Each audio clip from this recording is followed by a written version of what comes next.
नमस्कार, माउन्टेन संवादमा स्वागत छ। म सचिता। माउन्टेन संवादमा आज हामी नेपाली कांग्रेसको 14औं महाधिवेशनको तयारी के कस्तो भइरहेको छ भन्ने विषयमा संवाद गर्नेछौँ र सँगसँगै अहिले पछिल्लो समय के भइरहेको छ भने नेपाली कांग्रेसमा क्रियाशील सदस्यता विवाद यथावत रहेको छ। यसको प्रभाव यो केन्द्रीय महाधिवेशनमा कस्तो पर्ला भनेर विभिन्न खालका टीका टिप्पणी पनि भइरहेका छन्। त्यसैगरी सभापतिको आफ्नै जिल्लामा पनि विभिन्न खालका विवादहरू देखिएका छन्। पार्टी कार्यालयमा धरना पनि जुलुस पनि सुरु भएको छ। यसको संकेत के हो, यो विषयमा पनि संवाद गर्नेछौँ। विकास र समृद्धिको कुरा त छँदैछ। जनता समृद्धि चाहन्छन्, सुख चाहन्छन्, सुविधा चाहन्छन्, विकास चाहन्छन्। तर पनि अहिले हेर्ने हो भने देशको परिस्थिति दिन प्रतिदिन सङ्कटमा परिरहेको छ, अस्थिरता भइरहेको छ। विभिन्न खालका समस्याहरू हामीले देखिरहेका छौँ, घटनाहरू घटिरहेका छन्। न्यायालयको विवाद जस्ता छत्ताछुल्ला भएर पोखिएको छ। गठबन्धनको सरकार छ तर पनि ठोस कार्यक्रम, ठोस योजना, रणनीति बनाएर अगाडि बढ्न सकिरहेको छैन। जनताको जनमुखी काम लिएर जनताको घर दैलोसम्म गठबन्धनको सरकार पुग्न सकेको छैन। यथावत विवाद छ। विभिन्न खालका एमसीसीका चर्चा पनि बेला बेलामा चल्ने गर्छन्। संसद पनि त्यस्तै छ। यावत समस्या छ। यो परिवेशमा आज हामी नेपाली कांग्रेसको 14औं महाधिवेशनपछि अब कस्तो खालको कसको नेतृत्व आउँछ र अहिले युवा पुस्ताको चर्चा निकै चलेको छ। अब बुढापाका भन्दा पनि युवाले अवसर पाउनु पर्यो, युवाले अवसर पायो भने के गर्छ कि भनेर पनि यो विषयमा बहस उठ्न थालेको छ। नेपाली कांग्रेसमा युवाको सहभागिता, नेतृत्व, अब आउने ठोस कार्यक्रम, रणनीति, कार्यदिशाहरू के कस्ता छन् भनेर आज हामी संवाद गर्नेछौँ। र संवादको लागि हामीसँग हुनुहुन्छ नेपाली कांग्रेसका सिन्धुपाल्चोकका उपसभापति हुनुहुन्छ उहाँ शिव सुनवारज्यूलाई निम्ति आएका छौँ। यहाँ स्वागत छ। धन्यवाद। आराम हुनुहुन्छ? एकदम आराम छु, ठिक छ। चुनावी यो माहौल कहाँसम्म पुग्यो तपाईँहरूको? नेपाली कांग्रेस एउटा लोकतान्त्रिक र ऐतिहासिक एउटा पार्टी हो। परिवर्तनका हरेक क्षणमा यसले अगुवाई गरेको पार्टीको अहिले 14औं महाधिवेशनको हामी सङ्घारमा छौँ र यो विधान त संवैधानिक हिसाबले पनि अलि अगाडि हुनुपर्थ्यो। देशमा कोभिडका कारणले गर्दा, अन्य नेतृत्वहरूका कमी कमजोरीका कारणले गर्दाखेरिमा पनि समयमा हुन सकेन र अहिले हामी एउटा वैधानिक सङ्कटका घडीमा उभिँदै यो 14औं महाधिवेशनलाई अगाडि बढाउने क्रममा छौँ। ढिलो भएको छ पनि हामी यो अधिवेशन अब समयमा अथवा तोकिएकै मितिमा हुन्छ भन्ने अपेक्षा र आशाका साथ अब हामीले वडा अधिवेशन, त्यस्तै गरी पालिका अधिवेशन, प्रदेश र क्षेत्रको अधिवेशन पनि अब निरन्तर रूपमा अगाडि बढेको छ। तैपनि निर्विवाद रूपमा सहज ढङ्गबाट देशका सबै तहमा यो हुन सकेको अवस्था छैन। तैपनि विवाद रहित बनाउने प्रयास चाहिँ भइरहेको मैले महसुस गरेको छु। अन्य पार्टीहरूले वडा, पालिका, क्षेत्र सबैको निर्वाचन सकिसक्नु भएको छैन। तपाईँहरूभन्दा पछाडि, नेपाली कांग्रेसभन्दा पछाडि सुरु गर्नुभएको थियो। 1-2 दिनमा उहाँले ट्याक्कै सकिसक्नुभयो। तर यति लामो समयसम्म नेपाली कांग्रेसको पटक पटक सर्दै आएको यो महाधिवेशन, त्यसमा पनि वडादेखि नै विवाद छ, क्रियाशील सदस्यता विवाद, त्यसमा पनि सभापतिको जिल्ला डडेलधुरामा होइन, त्यहाँका नेता कार्यकर्ता पार्टी कार्यालयमा धरना दिने, फेरि पुनः अधिवेशन गर्नुपर्छ, यो निष्पक्ष छैन, धाँधली रहेछ भनेर भनिरहँदाखेरि कतै यो 14औं महाधिवेशन प्रभावित हुने हो कि होइन भने जनताले विश्वास गरेका छैनन् कि? एकदमै सही भन्नुभयो हजुरको। के छ भन्दा वास्तवमा पार्टीको नेतृत्व एउटा महत्त्वपूर्ण कुरा हो। कसले गरिरहनु भएको छ, त्यो नेतृत्व गर्ने एउटा चाहिँ समूह, व्यक्तिमा पनि त्यो निर्भर हुन्छ। अर्को कुरा पार्टीको नीति पनि एउटा महत्त्वपूर्ण कुरा हुन्छ। यहाँले भन्नुभयो अन्य पार्टीहरूको समयमै तोकिएको समयमै वडा अधिवेशन सौहार्द वातावरण सकियो, कांग्रेसको किन भएन भन्ने कुरा पनि गर्नुभयो। फेरि कांग्रेस र अन्य पार्टीमा अलिक फरक छ है। यो लोकतान्त्रिक पार्टी हो। कम्युनिस्टहरूको जस्तो तोकिएको व्यक्तिलाई टप्प टिपेर ल्याउने परिपाटी कांग्रेसमा हुँदैन। यो चाहिँ लोकतान्त्रिक पद्धति अनुसार स्वतन्त्रतापूर्वक सबै व्यक्ति, सबै विचार, सबै आस्थालाई चाहिँ हामीले समेटेर ल्याउनु पर्ने हुन्छ। त्यो समूहगत रूपमा होइन, लैङ्गिक रूपमा, अनि त्यसपछि गएर जातिगत रूपमा, वर्गगत रूपमा पनि सबैलाई समेटेर ल्याउनुपर्ने भएको हुनाले यो समावेशिताका आधारमा पनि सबै प्र्याक्टिसहरू गरिँदै आएको छ। जहाँसम्म यो वडा तहमा अथवा क्रियाशीलकै जुन विवादहरू छ यो विवादमा चाहिँ मलाई लाग्छ नेतृत्वको ठुलो कमी कमजोरी भएको छ।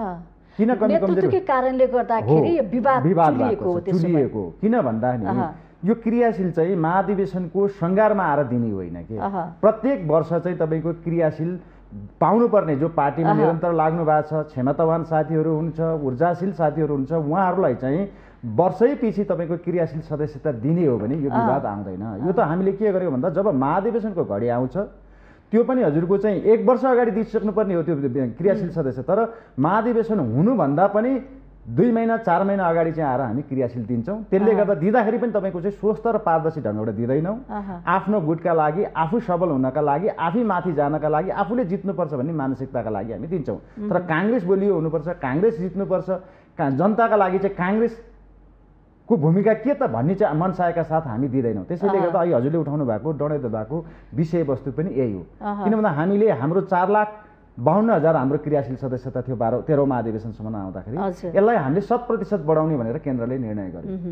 हामीले के सोचेका थियौँ भन्दाखेरि 100% भन्ने बित्तिकै त अब क्षमतावान योग्य जो युवाहरू अथवा चाहिँ जसले चाहना गरेका छन् स्वस्थ ढङ्गबाट तिनीहरू आउँछन् भन्ने हामीले चाहेका थियौँ। तर यो चाहिँ 100% वृद्धि गर्नुको अर्थ चाहिँ के रहेछ त भन्दाखेरि आफ्ना मान्छेहरूलाई आफ्ना नजिकका गुटका उपगुटका तलदेखि नै यो चाहिँ चिरा बनाएर क्या वडा तहसम्म नै तपाईँको चाहिँ यो केन्द्रको गुटलाई चाहिँ लैजाने अभ्यासको गरिएको मैले दुःखद पाएँ। भनेपछि नेपाली काङ्ग्रेसलाई माया गर्ने मन पराउने नेपाली काङ्ग्रेसमा बसेर केही गर्छु भन्ने त्यहाँ क्रियाशील व्यक्तिहरू आउन खोजेका होइनन्। त्यसो भए होइन, व्यक्तिहरू चाहिँ सबै त्यस्तै क्रियाशील हुने व्यक्तिहरू चाहिँ सबै त्यही नेपाली काङ्ग्रेसप्रति आस्था राखेर होइन नेपाली काङ्ग्रेसमा चाहिँ तपाईँको म आफूलाई चाहिँ समायोजन गर्छु अथवा म आफू चाहिँ त्यहाँ योगदान गर्छु भनेर आउनेहरू छन्। तर हाम्रो नेतृत्व र नेताहरूको चाहिँ नीति के भयो, उहाँहरूको चाहिँ विचार के भयो त भन्दाखेरिमा यो मान्छे मेरो हो कि होइन, 10 जना अर्को गुटको छ भने मैले 15 जना हालेँ भने मात्रै म सुरक्षित हुन्छु भन्ने आशयका साथ आयो र अहिले डडेलधुराको घटना पनि त्यही हो। कसरी भन्दाखेरि जिल्ला त एउटा केन्द्रीय कार्यालय अथवा केन्द्रीय पार्टीका सभापति हाम्रो जो हुनुहुन्छ संस्थागत रूपमा हामीले शेरबहादुर दाइलाई त हामीले सम्मान गर्नुपर्छ होइन। उहाँको चाहिँ तपाईँको हरेक निर्णय हरेक तपाईँको चाहिँ वैधानिक हिसाबले गरिएका सबै कामहरूलाई त हामीले मान्नुपर्छ। त्यस्तै गरी जिल्लामा डडेलधुरामा पनि त्यहाँ कर्णमल्ल दाइले जे गर्नुभएको थियो त्यो कुरालाई त के गर्नुपर्छ, जिल्लाले चाहिँ एउटा संस्थागत काम गर्न खोजेको छ त्यो कुरालाई त केन्द्रले पनि मानिदिनुपर्छ। त्यसमा पनि क्रियाशील सदस्यता छान्ने समिति पनि गठन भएको थियो नि, यसको भूमिका चाहिँ के हो नि, यसले काम गर्नुपर्ने होला नि त होइन, कहाँ कसरी कुन जिल्लामा अब क्रियाशील त्यो कुरा त थाहा पाउनु पर्ने होला नि। अब यो विवाद समाधान समिति पनि बनाएको थियो, छानबिन समिति नै बनाएको थियो होइन। त्यो समितिलाई पनि मलाई लाग्छ स्वस्थ ढङ्गबाट स्वतन्त्रपूर्वक काम गर्न दिया छ कि छैन त्यहाँनिर प्रश्न चिन्ह खडा हुन्छ है। किन भन्दा यदि स्वस्थ ढङ्गबाट दिया छ भने त एक त छोटो समय भयो, विवादले गर्दाखेरिमा धेरै जिल्लाको विवादका कारणले गर्दा उहाँहरूले स्वस्थ ढङ्गबाट छानबिन गर्न सक्नुभयो कि सक्नु भएन त्यसमा पनि चाहिँ एउटा चाहिँ प्रश्न छ होइन। अनि अर्को कुरा चाहिँ के छ भन्दाखेरि दबाब र प्रभाव पनि त्यसमा पर्यो कि भन्ने चाहिँ मलाई लाग्दछ। किन भन्दा म मेरो जिल्लाको एउटा सिन्धुपाल्चोकै घटना गर्दछु, मेरो जिल्ला पनि विवाद रहित हुन सकेन, समायोजनमा पनि मेरो जिल्ला 2 वर्षसम्म चाहिँ एकदमै अलमलमा पर्यो र क्रियाशीलमा पनि सबैभन्दा अन्य जिल्लाको चाहिँ दाजोमा सिन्धुपाल्चोक पनि तपाईँ विवादित भयो।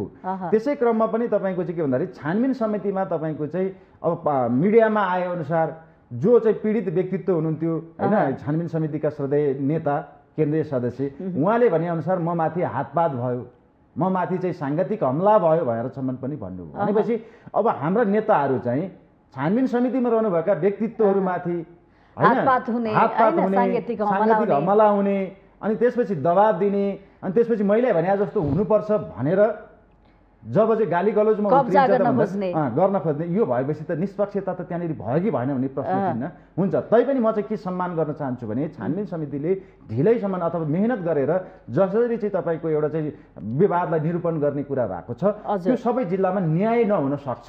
न्याय हुनका लागि चाहिँ के हुनु पर्थ्यो त भन्दाखेरि सम्बन्धित विवाद भएको क्षेत्रका पीडितहरूलाई नै बोलाएर उहाँहरूको भनाइ उहाँहरूको चाहिँ पीडा के हो त्यो सुनिदिनु पर्थ्यो। त्यो चाहिँ प्र्याक्टिसमा आए जस्तो मलाई लाग्यो। महाधिवेशनमा पनि यस्ता खालका समस्या थिए क्रियाशील सदस्यता विवादको केही त थिए, तर अहिले यतिको जति चाहिँ तपाईँको चुलिएर आएको थियो, यति उग्र रूप चाहिँ उग्र रूपमा थिएन। किन भन्दाखेरि यो चाहिँ मलाई के लाग्छ भने यो चाहिँ नेतृत्वको कारणले पनि यस्ता समस्याहरू सिर्जना हुन्छ कि भन्ने मैले चाहिँ महसुस गरेको छु। किन भन्दा योभन्दा अगाडि पनि तपाईँको चाहिँ समयमा महाधिवेशन हुन नसकेकै हो होइन, केही 2-4 महिना असफल भयो, असफल चाहिँ होइन, केही ढिला हुन्थ्यो, तर चाहिँ संवैधानिक जुन एउटा चाहिँ नीति थियो नि त्यो अनुसार तपाईँको 6 महिनासम्म पछाडि जान सक्ने कुराहरूमा हुन्थ्यो। तर अहिले चाहिँ हामी के हो त भन्दाखेरि यही क्रियाशीलकै विवादका कारणले गर्दाखेरि त्यो संवैधानिक जुन एउटा चाहिँ व्यवस्था गरिएको भन्दा पनि पछाडि जानुको कारण चाहिँ के हो त भन्दाखेरि यो असक्षमता, यो हाम्रो दूरदर्शिता नहो।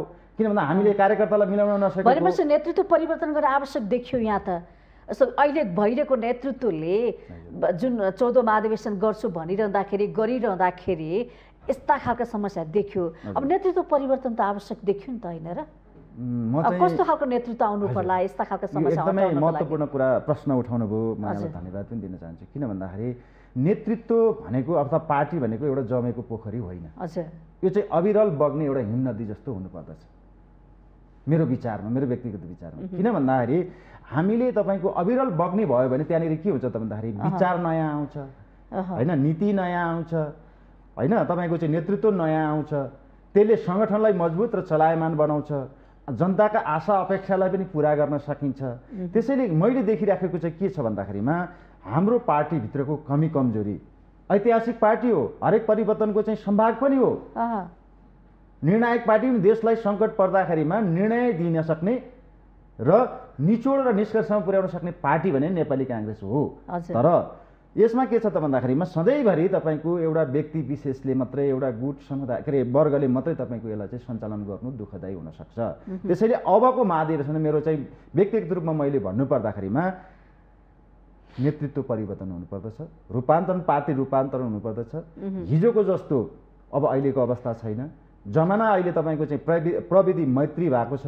त्यसैले गर्दाखेरि यो सबै कुराहरूलाई व्यवस्थापन गर्न सक्ने युवालाई, जनजातिलाई, महिलालाई, दलितलाई, आदिवासीलाईदेखि लिएर समग्र सबै जनसमुदायहरूलाई चाहिँ तपाईँको आशाको एउटा केन्द्रबिन्दु बन्नका लागि पार्टी रूपान्तरण हुनुपर्दछ। त्यसका लागि अब चाहिँ जो हाम्रो श्रद्धेय नेताहरूले आफ्ना भूमिका योगदान गर्नुभएको छ उहाँहरूलाई सम्मान गर्दै उहाँहरूले चाहिँ सम्मानित अवस्थामा बहिर्गमन हुनुपर्छ भन्ने मेरो आग्रह छ। जस्तो तपाईँले भनिरहँदाखेरि नेतृत्व परिवर्तन आजको आवश्यकता हो, हुनुपर्छ, भएन भने त नेपाली काङ्ग्रेस फेरि ध्वस्त हुने स्थितिमा पुग्ला भनेर तपाईँले चिन्तासहितको आशय व्यक्त गर्नुभएको छ। तर त्यही पहिलेको नेतृत्व फेरि दोहोरिने सम्भावना प्रबल देखिँदै गएको छ। यो परिस्थितिलाई चाहिँ कसरी लिनुभएको छ भन्नुहोस् त? सचिता बहिनी, हजुरको यसमा अहिले चाहिँ के छ भन्दाखेरि यो क्रियाशील सदस्यताको हामीले लिस्ट हेर्दाखेरिमा पनि अहिले 40% को हाराहारीमा युवाहरू चाहिँ क्रियाशील सदस्यता लिएर आउनु भएको छ। देशैभरिबाट क्षेत्रीय प्रतिनिधि आउँदाखेरिमा पनि तपाईँको चाहिँ 35% चाहिँ क्षेत्रीय प्रतिनिधि तपाईँको चाहिँ आउनु भएको छ। त्यसैले गर्दा महाधिवेशन हुने क्रममा प्रदेश र महाधिवेशन प्रतिनिधिहरू पनि, सङ्घीय महाधिवेशन प्रतिनिधिहरू पनि युवाहरूको चाहिँ अब वर्चस्व अथवा उहाँहरूको प्रतिनिधित्व सुनिश्चितता भएको छ। त्यसैले गर्दाखेरि अब यो 14औं महाधिवेशनमा आएर चाहिँ मलाई लाग्छ हिजोको जस्तै उहाँहरूले नै अथवा पुरानो पुस्ताले नै तपाईँको अब ओगट्नुहुन्छ भन्ने चाहिँ मलाई विश्वास लाग्दैन। किन भन्दा उहाँहरूलाई मेरो आग्रह के भन्दाखेरि उहाँहरूले योगदान गर्नुभएको छ, पार्टीलाई यहाँसम्म ल्याउनु भएको छ, पार्टीलाई चाहिँ अब जुन खालको चाहिँ भूमिका निर्वाह गर्नुभएको छ त्यसका लागि सम्मान व्यक्त गर्दै अब चाहिँ दोस्रो पुस्तालाई दिनुपर्छ। किन भन्दाखेरिमा उहाँहरूले नै यसरी तपाईँको चाहिँ ओगटेर बसिरहने हो भने सधैँभरि चाहिँ तपाईँको चाहिँ उहाँहरूले चाहिँ नेतृत्व गरिरहने हो भने पार्टीमा एउटा रूपान्तरण हुन सक्दैन। नयाँ नीति, नयाँ विचार, नयाँ कुरा, नयाँ सम्भावना, नयाँ कार्यक्रम, नयाँ रणनीति, नयाँ योजनाहरू आउने कुराको चाहिँ पाइपलाइन बन्द हुन्छ भन्ने मेरो चाहिँ ठम्याइ हो। ठिक छ, बुढापाका आउँदाखेरि पुरानो कुरा पनि अभ्यास भइसक्यो, त्यति राम्रो भएन होइन। नयाँ पुस्ता आउनुपर्छ भनिरहँदाखेरि उमेर छ, एजेन्डा छैन नि त, फेरि त विचार हुनु पर्यो। खोइ त साङ्गठनिक विचार नयाँ पुस्ताको यसमा चाहिँ के छ भन्दाखेरि हजुरको विचार पहिले दिएर नेतृत्व आउने हो कि अथवा नेतृत्व दिएर चाहिँ विचार ल्याउने हो भन्ने कुरा महत्त्वपूर्ण हुनसक्छ। जस्तै कसैलाई केही कुराको अपर्च्युनिटी नै दिइँदैन भनेदेखि त्यहाँनिर त्यो कुराहरू खोज्न सकिँदैन। त्यसैले गर्दा कसैको क्षमता के छ भन्नका लागि त पहिला सबभन्दा पहिला नेतृत्वमा जानु पर्यो, अवसर दिनु पर्यो। अवसर नदिकिन सधैँभरि ढोका बन्द गरेर तिमीहरू पख, तिमीहरू चाहिँ अब अझ म्याच्युर्ड भएको छैनौ, तिमीहरू चाहिँ अझ चाहिँ सबल हुन बाँकी छ भनेर छोडिदिँदाखेरिको अवस्थामा त्यो नेतृत्व पाउनको लागि अवसर भन्दा पनि हस्तक्षेप गर्न सक्नुपर्छ नि। त्यसैले गर्दा फेरि युवा वर्गलाई अथवा अहिले दोस्रो पिस्तालाई नेतृत्व दिनका लागि मलाई लाग्छ श्रद्धेय हाम्रा चाहिँ पुराना पुस्ताका नेताहरूले किस्तीमा राखेर पनि दिने अवस्था छैन, तयारीमा हुनुहुन्न, उहाँहरू हुनुहुन्न। त्यसैले त्यो लिनका लागि पनि के गर्नु पर्यो त भन्दा त्यही किसिमको आफ्नो तयारी चाहिँ युवा हैन नेताहरूले चाहिँ गर्न सक्नुपर्छ। त्यसैले गर्दा अलिकति मैले चाहिँ के देखाएको छु भने अहिले पार्टीभित्र युवाहरूको एउटा चाहिँ जमघट बढेको छ। त्यहाँ अब 12 सदस्य भनेर हुनसक्छ होइन, अथवा अन्य विचारका हिसाबले पनि हैन, योजनाका हिसाबले पनि, उम्मेदवारीका हिसाबहरूले पनि उहाँहरूले चाहिँ अब हामी अगाडि आउनुपर्छ है भन्ने किसिमको एक प्रकारको अभ्यास भएको छ। मलाई लाग्छ नेतृत्व परिवर्तनको चाहिँ अब शुभ सङ्केत हो भन्ने मलाई लाग्दछ। युवाहरूमा अहिले देखिएका विमलेन्द्र निधि, गगन थापा लगायतका थुप्रै नेताहरू हुनुहुन्छ होइन, उहाँहरूको नेतृत्व आयो भने ठिक हुन्छ, पार्टीलाई हाँक्न सकिन्छ, के छ? अब यसमा चाहिँ के छ भन्दाखेरिमा सबै नेतृत्व नयाँ नै आउनुपर्छ, युवाहरू नै आउनुपर्छ भन्ने चाहिँ मेरो मान्यता छैन। तर कस्तो छ भन्दाखेरि न्यायोचित ढङ्गबाट होइन, उहाँहरूलाई अहिले जस्तै हाम्रो केन्द्रीय समितिमा त लगभग 14 जना चाहिँ हाम्रो पदाधिकारीहरू हुनुहुन्छ होइन। त्यो भित्र पनि तपाईँको के छ भन्दाखेरिमा समावेशिताको हिसाबले आउँदै हुनुहुन्छ होइन। त्यसरी आउने क्रममा मलाई लाग्छ युवाहरू आउँदै हुनुहुन्छ, महिलाहरू आउँदै हुनुहुन्छ, जनजातिहरू आउँदै हुनुहुन्छ, आदिवासीहरू आउँदैछ। यसले गर्दा पनि तपाईँको के हुन्छ भने एउटा टिमवर्कको भावनामा यदि केन्द्रीय समितिलाई हामीले चलाउने हो भने यो समावेशिताको जुन अवधारणा पार्टीको छ नि, यसले चाहिँ पार्टीलाई एउटा दुरुस्त ढङ्गबाट, तन्दुरुस्त ढङ्गबाट चाहिँ स्वस्थ ढङ्गबाट अगाडि बढाउन सक्छ। अलिकति सुस्ताएको काङ्ग्रेसमा अलिकति ऊर्जा प्रदान हुन्छ कि भन्ने कुरा चाहिँ आशा गर्न सकिन्छ। त्यसैले गर्दा अब जहाँसम्म यहाँले नामै लिएर भन्नुभयो गगन थापा होइन, अहिले चर्चामा रहेका 4-5 जना युवाहरू हुनुहुन्छ होइन, विमलेन्द्र निधि लगायत उहाँहरूमा पनि एउटा के हुनु पर्यो भन्दाखेरिमा सकेसम्म उहाँहरूले पनि उम्मेदवारी दिने क्रममा चाहिँ सर्वसङ्ग ढङ्गबाट जानु पर्यो क्या। मैले देखाएको चाहिँ के छ भन्दाखेरि धेरै उम्मेदवारहरू अहिले हाम्रो महाधिवेशनका लागि तयारीमा हुनुहुन्छ, कतिले घोषणा गरिसक्नु भएको छ, कतिले चाहिँ घोषणा गर्न बाँकी छ। त्यसैले गर्दा त्यसरी जानुभन्दा पनि एउटा स्वस्थ ढङ्गबाट उहाँहरूको बिचमा समझदारीका साथ एउटा चाहिँ जेन्युन आशा लाग्दो देश र जनताले पनि काङ्ग्रेसले पनि सबै चाहिँ तल्लो तहसम्म पनि मन पराएका नेताको उम्मेदवारी आइदियो भनेदेखि चाहिँ एउटा ठुलो ऊर्जा प्राप्त हुन्छ काङ्ग्रेस। 14औं महाधिवेशनले हामीले खोजेको सोचेको त्यो नेतृत्व देला त? अब मलाई यसमा चाहिँ अलिकति आशा पनि छ, अलिकति शङ्का पनि छ। अलि माझिएर आएको नतिजा हो त्यसो भए ओडादेखि होइन, मलाई अलिकति आशा पनि छ र अलिकति शङ्का पनि छ। किन भन्दाखेरि यो जुन किसिमको अहिले तहगत अधिवेशन भइराखेको छ, यो तहगत अधिवेशनमा विवाद र एउटा झगडा जुन किसिमको निक्लिया छ नि, यसले चाहिँ स्वस्थ ढङ्गबाट आउँदैन कि भन्ने डर मलाई हो। यदि स्वस्थ ढङ्गबाट यो आउने हो भने चाहिँ मलाई लाग्छ आशा चाहिँ मेरो पुरा हुन्छ कि भन्ने मैले सोचेँ। तपाईँ पनि युवा नेता हुनुहुन्छ, सिन्धुपाल्चोकको होइन जिल्ला उपसभापति पनि हुनुहुन्छ, तपाईँको पनि उम्मेदवारी होला नि त, म यो यसमा गर्छु भन्ने आकाङ्क्षी? हजुर, अब मैले चाहिँ सबभन्दा पहिला त हाम्रो पार्टीको विधान अनुसार म महाधिवेशन प्रतिनिधि जित्नुपर्ने हुन्छ। महाधिवेशन प्रतिनिधि जितिसकेपछि मैले जिल्ला तहको कुनै पनि पदका लागि आफ्नो उम्मेदवारी दिन पाउने हुन्छ होइन, अथवा मैले चाहिँ सभापतिका लागि होइन, र अन्य तपाईँका पदका लागि जस्तै हामीले त पदाधिकारीहरू तपाईँको जिल्लामा नै बढी थपिएको छ, 2टा उपसभापति, 2टा सचिव, 2टा सहसचिव थपिएको छ, ती सबै निर्वाचित पदहरू हो। र मेरो चाहिँ त्यति धेरै त्यसमा आशा अथवा मैले चाहिँ दाबी गरेको अवस्था छैन।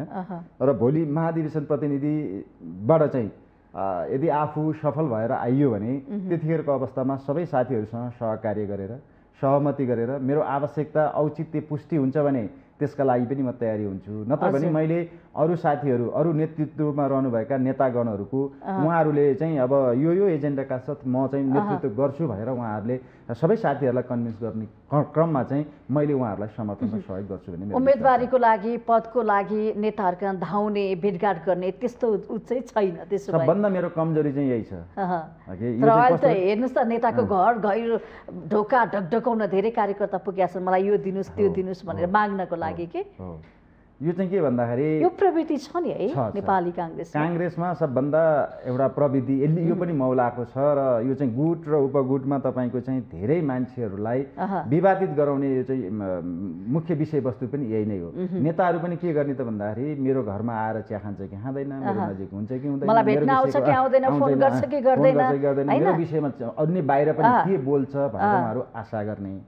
अनि हाम्रा त्यस्ता चाहिँ गणेश प्रविधिका चाहिँ नेतागणहरू पनि त्यहाँ पुगेर मैले आशीर्वाद पाउँछु कि पाउँदिनँ भन्ने के हुन्छ मैले पाउँछु कि पाउँदैन हुन्छ भन्ने चाहिँ यसरी छ। त्यसैले गर्दाखेरि त्यो कुरो चाहिँ मलाई लाग्छ यो 14 महाधिवेशनमा हाम्रा श्रद्धेय क्षेत्रीय प्रतिनिधि नेताहरूले मलाई चाहिँ उच्च मूल्याङ्कन गर्नुहुनेछ र त्यसको चाहिँ तपाईँ जस्ता युवा नेताले यो प्रवृत्तिलाई त्याग्नु पर्यो नि त। खोइ त काङ्ग्रेसका धेरै नेताले त्याग तपस्याको कुरा गरे, आदर्श कुरा गरेका पनि थिए। धेरै नेताहरूले पदको लागि त्याग गरे, ठिक छ, म किन उठ्ने, कोही साथी उठ्दैछ उहाँलाई जिताउँ, त्यागको भावना खोइ नेपाली काङ्ग्रेसभित्र। एकदमै सही भन्नुभयो। किन भन्दा म अलिकति विगतलाई पनि जोड्न चाहन्छु। हिजो 2014 सालमा हजुरको चाहिँ एउटा आम निर्वाचन गर्नका लागि निर्वाचन मण्डलको अध्यक्षता गरेर हाम्रो सुवर्ण शमशेरले चाहिँ चुनाव गराउनु भयो हैन। त्यसपछि नेपाली काङ्ग्रेसको 2/3 मत आयो हैन, झन्डै 74 सिट हामीले जित्यौँ। अब त्यतिखेरको अवस्थामा हामी चाहिँ 37% मत ल्याएका थियौँ। टोटल मतदानको चाहिँ अवस्थामा 37% मत ल्याएका थियौँ र त्यो 2/3 आउँदाखेरि सुवर्ण शमशेरले के भन्नुभयो भन्दाखेरि बिपी बाबु यो तपाईँका कारणले गर्दा अथवा तपाईँको चाहिँ पार्टी सभापतित्वको कारणले गर्दाखेरि यो 2/3 आएको, मैले निर्वाचन गराएँ, तपाईँ प्रधानमन्त्री हुनुहोस् भन्नुभयो। तर बिपीले भन्नुभयो तपाईँले निर्वाचन गराउनु भयो त, तपाईँको नेतृत्वमा निर्वाचन भयो त, त्यसैले गर्दा तपाईँले नेतृत्व गर्नुपर्छ भनेर चाहिँ भन्नुभयो। होइन, तपाईँले बन्नुपर्छ भनेर आखिर सुवर्ण शमशेरले नै प्रस्ताव गरिसकेपछि बिपी प्रधानमन्त्री हुनुभयो र फेरि त्यही मन्त्रीमण्डलमा हजुर सुवर्ण शमशेर बस्नुभयो। कस्तो सौहार्द थियो क्या, कस्तो त्यागको भावना थियो क्या, देखियो नि त। जस्तै त्यो एकता, मेलमिलाप, सम्मान, एक नेताले अर्को नेतालाई हैन गर्ने आदर्श हो। जनताले पनि के गर्छन् भन्दाखेरि यो पार्टी ठिक हो भनेर त्यतिखेर चाहिँ न्याय गर्दथे नि। अब 2046 सालपछि जुन बहुदल आयो, बहुदल आइसकेपछि सबभन्दा पहिला त हजुरको चाहिँ राजाले बोलाएर गणेशमानलाई तिमी प्रधानमन्त्री खाऊ भन्दाखेरि म होइन सरकार कृष्णप्रसाद भट्टराईलाई दिनुपर्छ भनेर भन्नु। उहाँले प्रधानमन्त्री जस्तो चाहिँ एउटा चाहिँ राष्ट्रकै महत्त्वपूर्ण पद चाहिँ उहाँले छोड्नु भएको छ होइन। भनेपछि त्यस्तो त्याग गर्ने, त्यस्तो चाहिँ तपाईँको चाहिँ राम्रो व्यक्ति हैन, हाम्रो भन्दा पनि राम्रो व्यक्ति, क्षमतावान व्यक्ति दिनुहुन्थ्यो। त्यस्तो खालको चाहिँ पाउँथे। तर अब अहिले चाहिँ के भयो त भन्दाखेरि सबै कुरा चाहिँ आफ्नकै लागि हुनु पर्यो क्या, मेरा लागि हुनु पर्यो। मैले त के नेपालमा चाहिँ मैले के देखाएँ भने सजिदादी, यो काङ्ग्रेसमा मात्र होइन है, सबै पार्टीमा कस्तो छ भने पार्टीको नेतृत्वमा म आफै हुनुपर्ने, सभापति मै हुनुपर्ने, सभापति भएपछि म पार्टीको संसद दलको नेता मै हुनुपर्ने, संसद दलको नेता मै भएपछि प्रधानमन्त्री मै हुनुपर्ने छ। यहाँ किन हुनुपर्ने भने यहाँ तपाईँको त्यसको उत्तर छैन। तपाईँ त हुनको लागि लायक हुनुहुन्छ कि छैन, त्यसको समीक्षा चाहिँ नहुने क्या। किन हुनुपर्छ भने छैन। मैले देखाएको के छ भने देश र जनताका लागि, समृद्ध नेपालका लागि, सुशासनका लागि, भ्रष्टाचार रहित बनाउनका लागि त्यो होइन। यहाँ के छ मैले देखेँ, मेरो व्यक्तिगत एनालाइसिसमा के हो भन्दाखेरि कसैलाई प्रधानमन्त्री श्रीमती परिवारका लागि हुनुपर्ने, कसैलाई प्रधानमन्त्री गर्लफ्रेन्डका लागि हुनुपर्ने, कसैलाई प्रधानमन्त्री ज्योतिषीका लागि भइदिनु पर्ने, ज्योतिषीले यतिपल्ट भनेको छ ज्योतिषीका लागि भइदिनु पर्ने, कसैलाई प्रधानमन्त्री विदेशीलाई कम्फर्टेबल हुनका लागि भइदिनु पर्ने, कसैलाई प्रधानमन्त्री भ्रष्टाचारीहरूको चाहिँ लागि चाहिँ ऊ चाहिँ तपाईँको चाहिँ कुलको काम गरोस् भनेर भइदिनु पर्ने, किनबेचको लागि चलखेलका लागि हुनुपर्ने। भनेपछि खोइ र देश र जनताका लागि, समृद्धिका लागि खोइ होइन, निमुखा जनताका लागि खोइ। त्यसैले मेरो चाहिँ आग्रह के हो भन्दाखेरिमा यो सबै प्रविधिलाई अन्त्य गर्नका लागि पार्टी रूपान्तरण हुनुपर्दछ, पार्टीको नीति रूपान्तरण हुनुपर्दछ।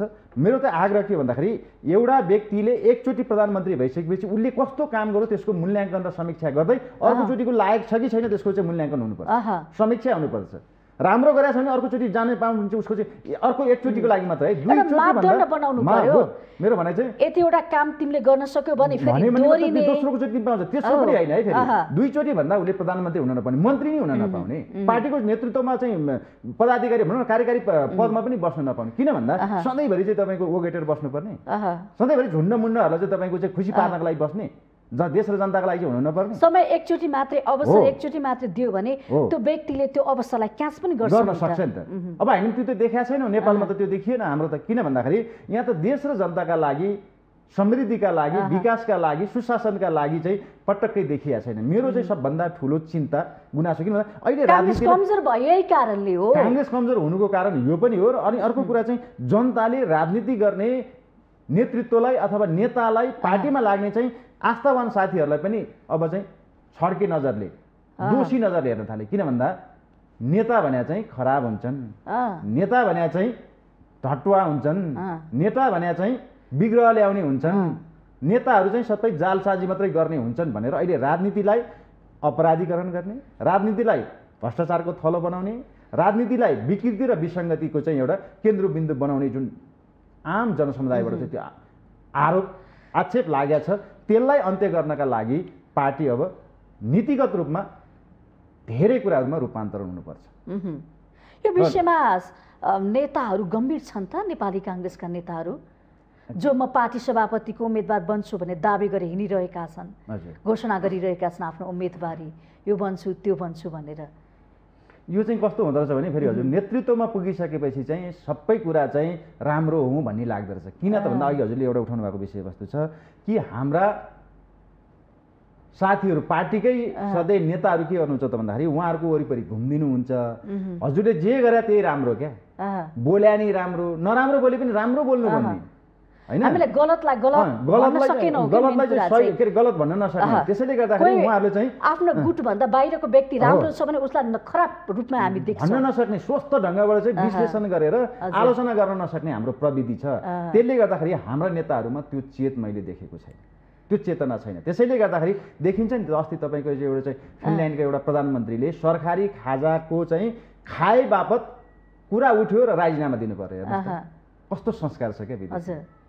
त्यो संस्कार त अब बसाल्नु पर्यो नि, तपाईहरुले पनि नेताहरूलाई खबरदारी गर्नु पर्यो। खाँदाखेरिमा पनि तपाईँ त्यहाँ त सरकारी खाजा मात्रै के कार्यक्रम ल्याउनु पर्यो, प्रशासन कार्यक्रम। नेपाली कांग्रेस भनेको यो हो। नेपाली कांग्रेसले हिजोको दिनमा अवलम्बन गरेका नीति विचार सिद्धान्त त्यागका कुराहरू आफ्ना कार्यकर्तालाई भन्नु पर्यो। यो सूचना यो प्रशासन दिनबाट कांग्रेस आफै नसक्या हो नि त। म भन्दैछु हजुरको यसको लागि चाहिँ के गर्नुपर्छ भने मुहानबाट सफा भएर आउनुपर्छ। हजुर मुहानमा तपाईको धमिलो भयो भने तल त्यसको बाछिटा त्यसको असर देखिन्छ नै। त्यसैले गर्दा मैले के भन्न खोजेँ भने हामीले हाम्रो देशका लागि साँच्चीकै माया गरेका छौँ भनेदेखि अब विदेशमा के भइराखेको छ, छिमेकमा के भइराखेको छ हैन, हाम्रो मेरो देशमा के भइराखेको छ भनेर एउटा आत्मआलोचना गर्दै नेतृत्व परिवर्तनका लागि अबका पार्टीका साथीहरूले गुट उपगुट अथवा चाहिँ आफू प्रिय हुनका लागि निर्णय गर्ने होइन, मतदान गर्ने होइन, कांग्रेस प्रिय बनाउनका लागि, देशको चाहिँ होनार पार्टी बनाउनका लागि चाहिँ हामीले अब आँट गर्नुपर्छ। त्यसैले गर्दा यो नेतृत्वको लागि चाहिँ तपाईको चाहिँ जुन कमी कमजोरी छ त्यसलाई चाहिँ औँला ठडाएर भन्न सक्ने हुनुपर्छ।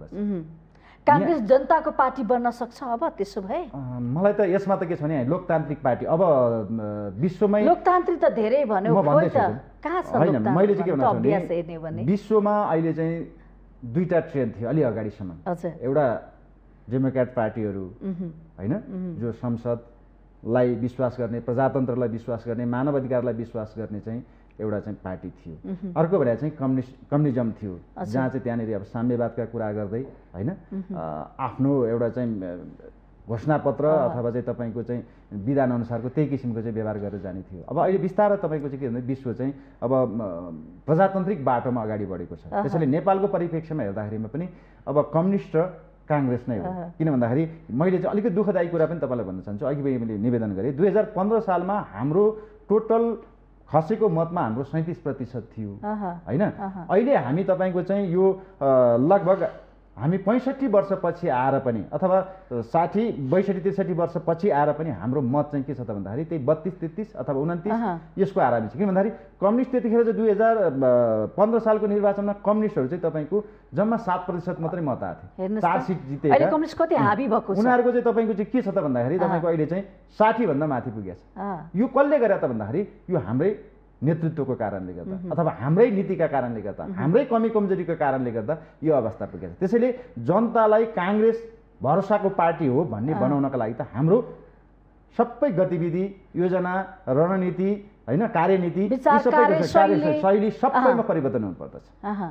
होइन त्यो हुन सक्यो भने मात्रै काङ्ग्रेस जनताको भरोसाको पार्टी हुन सक्दछ तरै पनि चुनावको बेला मात्रै घर दैलोमा पुग्ने एउटा नेताले कार्यकर्ता एउटा जनता चिन्ने त्यसपछि चाहिँ चिन्दै नचिन्ने फोन पनि नउठाउने अब यो चाहिँ सबै गलत प्रविधि हो यसलाई अन्त्य गर्नका लागि अब चाहिँ काङ्ग्रेस जनताको पार्टी हुनुपर्छ निमुखाको पार्टी हुनुपर्दछ गरिबको पार्टी हुनुपर्दछ महिला दलित जनजाति आदिवासीको चाहिँ पार्टी हुनुपर्दछ यो भनिरहँदाखेरि कसरी हुन्छ त भन्दाखेरिमा त्यो व्यवहार त त्यो नीति ल्याउनु पर्यो त्यो कार्यक्रम ल्याउनु पर्यो त्यहाँ त्यो समुदायसम्म पुग्नु पर्यो त्यहाँ पुग्न सक्ने भयो भने हुन्छ त्यसका लागि यो पुर्याउनका लागि चाहिँ के हुन्छ त पार्टीको स्पष्ट नीति हुनु पर्यो कार्ययोजना हुनु पर्यो अब अहिले हामीले यो 14औं महाधिवेशनमा चाहिँ नेतृत्व परिवर्तनका मात्रै कुरा गरिरहेका छौँ त्यहाँ नीतिका कुराहरू गौण छैन कार्यक्रमका कुरा छैन कार्यक्रमका कुराहरू केही पनि छैन अहिले मैले सुने हिजो जनताको लागि हैन तपाईहरु चुनाव जित्नु होला कसको नेतृत्व आउला त्यो ठिकै छ तर जनताले चाहिँ के पाउने भन्ने कुरा त जनता त पहिलो प्राथमिकतामा पर्नु पर्यो नि त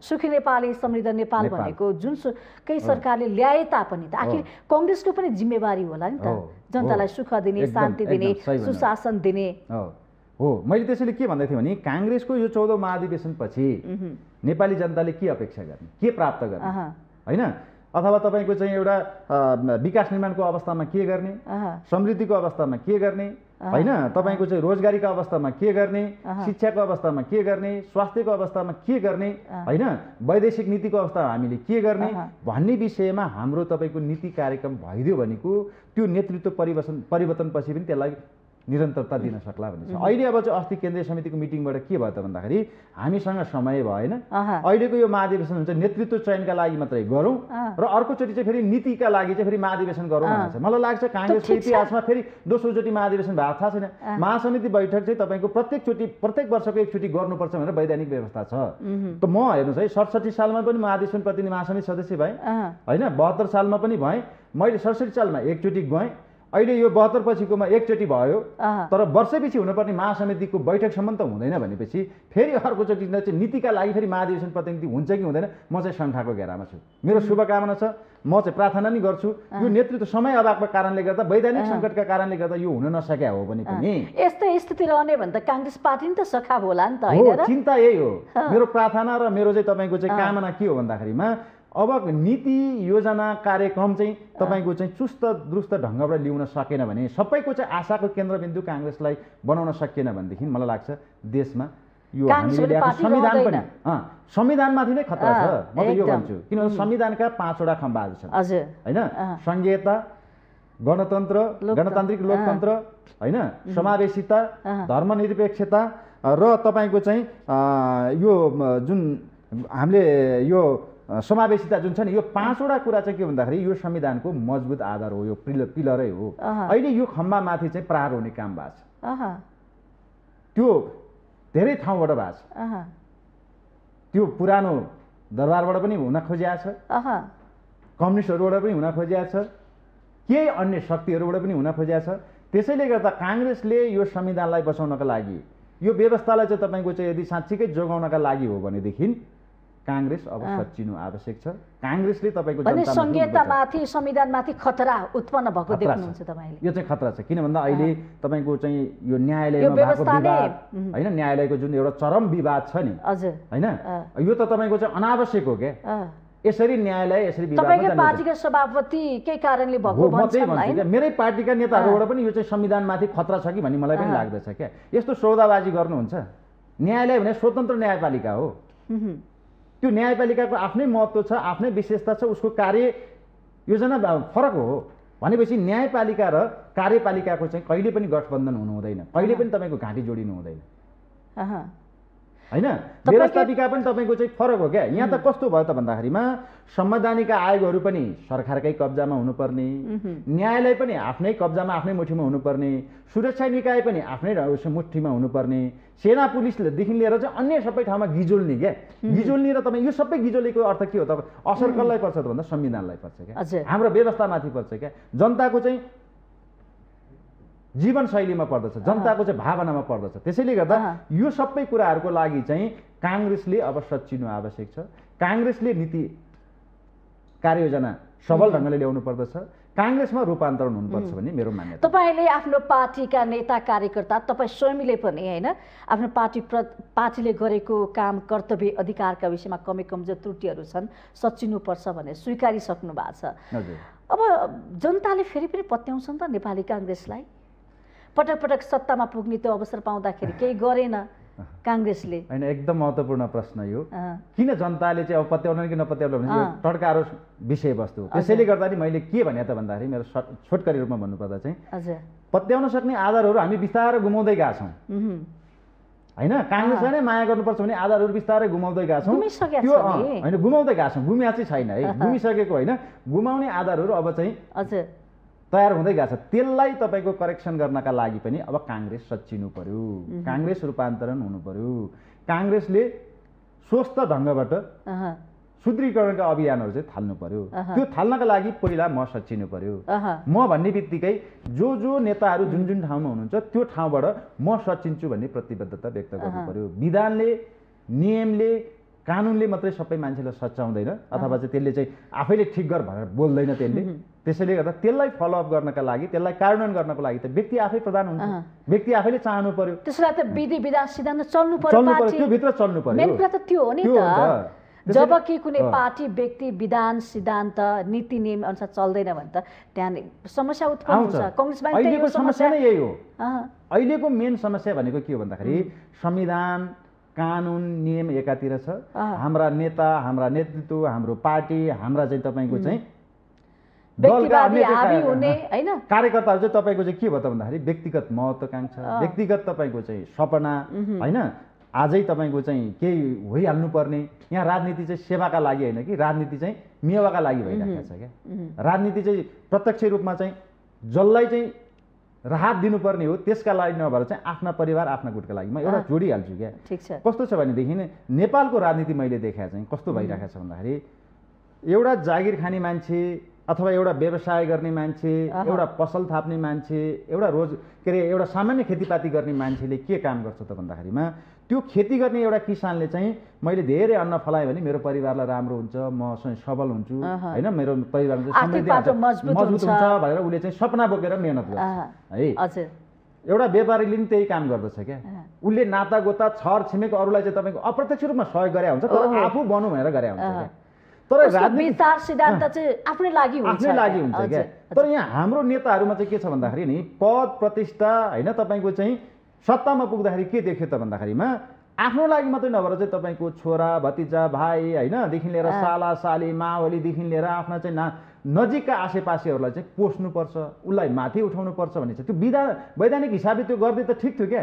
त्यसलाई कुल्चेर मिचेर मैले देखा त के छ भन्दाखेरिमा यो देशमा तपाईँको चाहिँ जति खालको चाहिँ हाम्रो अहिले चाहिँ विकृति छ त्यसको पछाडि चाहिँ के हो त भन्दाखेरिमा नेताहरूको अकर्मण्यता हो, नेताहरूको महत्त्वाकांक्षा हो। नेताहरू छिट्टै धनी हुनुपर्ने, छिट्टै तपाईँको चाहिँ समृद्धिमा पुग्नुपर्ने जनता देश होइन है।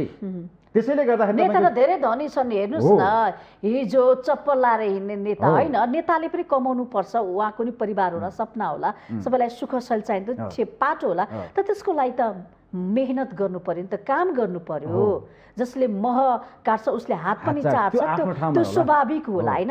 तर पनि त देशकै सम्पत्ति दोहन गर्ने हिसाबले, भ्रष्टाचार गर्ने हिसाबले, गलत नेतले त त्यसरी सम्पत्ति कमाउनु भएन नि त। मैले यसमा के जोडिराखेको छु भने तपाईँको 2/3 चाहिँ तपाईँको मत दिएको कम्युनिस्ट सरकार होइन, नेकपा चाहिँ भनौँ न नेकपा सरकार होइन, त्यसबाट देखियो क्या। किन भन्दा त्यहाँभित्र नि तपाईँको चाहिँ आएको रडाको के हो त भन्दाखेरि एउटाले अलि बढी खायो, एउटाले पाउँदै पाएन, एउटालाई हाड भयो, एउटालाई मासु नै मासु खायो भनेर तपाईँको 2/3 सरकार चाहिँ ढल्यो नि त। केपी ओलीको सरकार ढल्यो नि त। किन भन्दाखेरि जनताले चाहिँ काङ्ग्रेसले केही गरेन, यसलाई चाहिँ केही समय चाहिँ अलिकति पछाडि राख्दिउँ होइन, प्रतिपक्षमा बसोस्, यसलाई पनि त चखाइदिउँ नि त। यत्रो लामो समयसम्म नेतृत्व गर्दाखेरिमा पनि सत्तामा पुग्दा केही गरेन हाम्रो लागि, गर्नुपर्ने जति नगरेका कारणले गर्दा है। गर्न चाहिँ गरेछ, काङ्ग्रेसले धेरै गरेछ, तर जति अपेक्षा गरेको छ त्यो कुरा पुरा नभएको हुनाले गर्दा कम्युनिस्टले गर्छ कि भन्ने आशा राखेर 2/3 दिँदाखेरिमा पनि भ्रष्टाचारमा चुर्लुमै डुब्यो र त्यसले गर्दाखेरिमा आफ्नो 2/3 सरकार गुमाउन पुग्यो। मैले यो कुरा किन जोडेको त भन्दाखेरिमा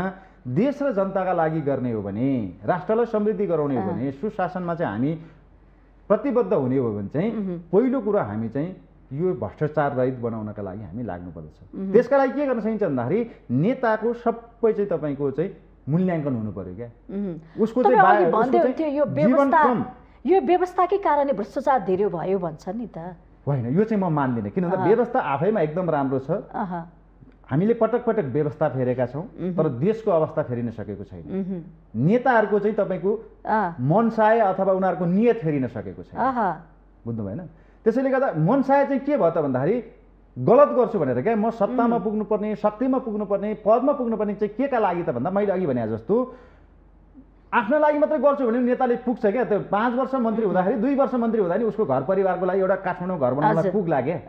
तर उसले के गर्छ भन्दाखेरि आफ्ना वरिपरिका भाइ भादर स्वास्नीका चाहिँ नाता गोतादेखि लिएर माओवालीका नाता गोतादेखि लिएर सबैलाई बनाउनुतिर लाग्नु थाल्छ क्या। सबैलाई चाहिँ तपाईँको विदेशमा सेटल गर्नुपर्ने हो कि महल बनाइदिनु पर्ने हो कि कुनै टेन्डर मिलाइदिनु पर्ने हो कि कुनै योजना दिनुपर्ने हो कि कुनै चाहिँ तपाईँको चाहिँ प्रोजेक्ट के अरे कुनै खालको चाहिँ तपाईँको चाहिँ ठेक्कापट्टा यी सबै दिनुपर्नेको लागि चाहिँ उनीहरू चाहिँ त्यसरी लागेका कारणले ठिक छ। अन्तको निष्कर्ष भनेको नेताहरूले त्याग गर्न सक्नु पर्यो। स्वार्थमा, षड्यन्त्रमा, लोभमा चाहिँ लोभिनु भएन। नेताहरूले देश र जनताको काममा चाहिँ सोच्नु जरुरी छ, मात्र विकास र समृद्धि सम्भव छ। हस्, समयको लागि यहाँलाई धेरै धेरै धन्यवाद। धन्यवाद। यो समय र साथका लागि म बहिनी सचिता लगायत यो माउन्टेन टेलिभिजन हेर्नुहुने सम्पूर्ण दर्शक महानुभावहरूलाई हार्दिक नमनको साथ धन्यवाद ज्ञापन गर्दछु। हस्, धन्यवाद। हजुर, आज हामीले कार्यक्रम माउन्टेन संवादमा नेपाली काङ्ग्रेसका युवा नेता त्यसै गरी सिन्धुपाल्चोक जिल्लाका उपसभापति शिव सुनारज्यूलाई निम्ति आएका थियौँ। कार्यक्रमबाट म पनि बिदा हुन्छु। माउन्टेन टेलिभिजन HD हेर्दै गर्नुहोला। नमस्कार।